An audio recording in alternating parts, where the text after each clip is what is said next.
There are certain mechanics in games that change things. We can all pinpoint our favorite ones from the past few console generations, but I think we're in the midst of a few right now that are currently changing the way we'll be interacting with games in the future. The shooter genre has always thought of ways to reimagine movement through a 3D space.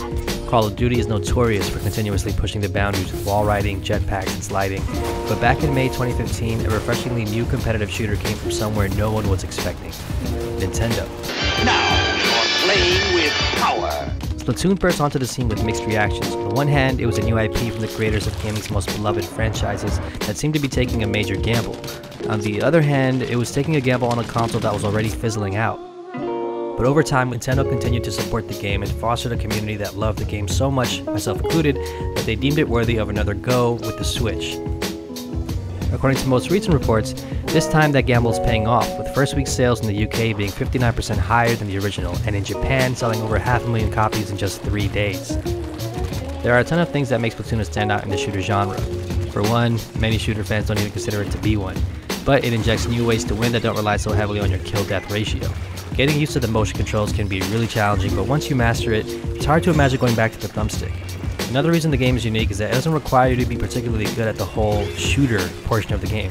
When most matches require you to coordinate with your teammates in painting the entire map or a single point, pinpoint accuracy headshots aren't on the top of the list of priorities. And above everything else, I personally think that the most innovative feature in Splatoon is the movement system.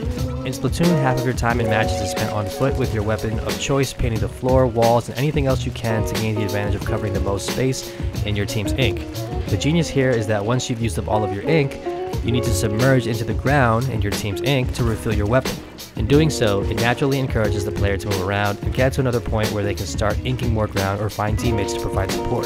The first time I painted a wall that had platforms extending from it that I could swim through and land on, I was blown away. Not only did this open up strategies to provide for my teammates, it taught me to not only keep my head on a swivel, but to tilt it up and down too.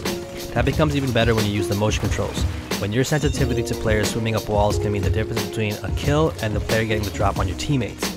The game also seems to have the same spirit as Jet Grind Radio in a lot of ways too.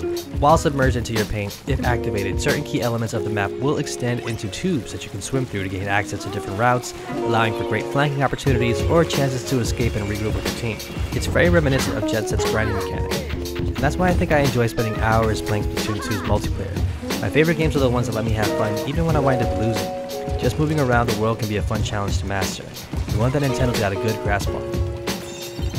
So, what are some of your favorite movement systems in games? Be sure to leave them down below, and if you could be so kind and bless me with a like, that would be much appreciated. Thanks for watching, everyone. Until next time.